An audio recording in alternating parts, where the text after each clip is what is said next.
Gas stations running dry, motorists waiting in long lines, prices soaring to record highs. This isn't just a supply glitch, it's the direct impact of Ukraine's escalating drone attacks on Russia's oil refineries. As the war enters its fourth year, these strikes are reshaping not only the battlefield but also daily life. Today we break down what's happening, why shortages are spreading, and how this could affect Russia's economy in the weeks ahead. In recent weeks, gas stations in parts of Russia's Far East and Crimea have simply run out of fuel. Motorists in the Primory region reported paying up to 78 rubles per liter, roughly $358 per gallon. Some opportunists even tried reselling fuel online for 220 rubles per liter, over $10 a gallon. On the Kuril Islands, sales of regular A92 gasoline were halted entirely. In Crimea, fuel is being rationed. Some stations sell only to people holding special coupons or cards. For ordinary Russians, especially in lower-wage regions, this sudden shock is hitting hard. Russia usually sees fuel price increases at the end of summer. Farmers need more fuel for harvests and families hit the road for last vacations.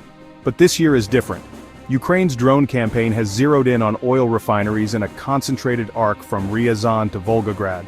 Between August 2nd and August 24th, Ukraine struck oil infrastructure at least 12 times, 10 of them in this critical corridor. The result? A fall in crude oil intake of up to 250,000 barrels per day, enough to cause serious supply disruptions.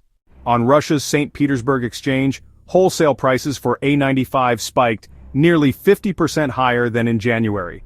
Gasoline production fell 8.6% in the first 19 days of August year-on-year. Diesel output dropped over 10%. For consumers, that means frustration at the pump. For the Kremlin, it means pressure to stabilize supplies. Moscow paused gasoline exports on July 28 and has called in oil executives for urgent talks. Officials insist shortages aren't system-critical, saying the pain is concentrated in far regions where supply lines are fragile. The capital remains stable thanks to nearby refineries in Yaroslavl and Nizhny Novgorod, and one inside the city itself. Here's an important detail. While gasoline is short, diesel is plentiful. Russia produces more than twice the diesel it needs domestically. That insulates commercial transport and the military from immediate shocks. But diesel production is also an export earner. If refinery damage worsens, export earnings could take a hit. Each damaged distillation column or disrupted shipment chips away at capacity.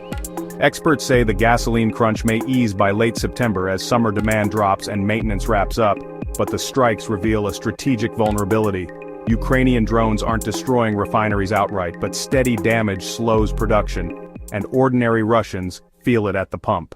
Gasoline shortages in Russia may not stop the economy, but they show that modern warfare extends far beyond the front lines. Will Ukraine's drone strategy force deeper economic trouble, or will Moscow adapt? Tell us in the comments. Like, subscribe, and hit the bell for more global news breakdowns. Thanks for watching.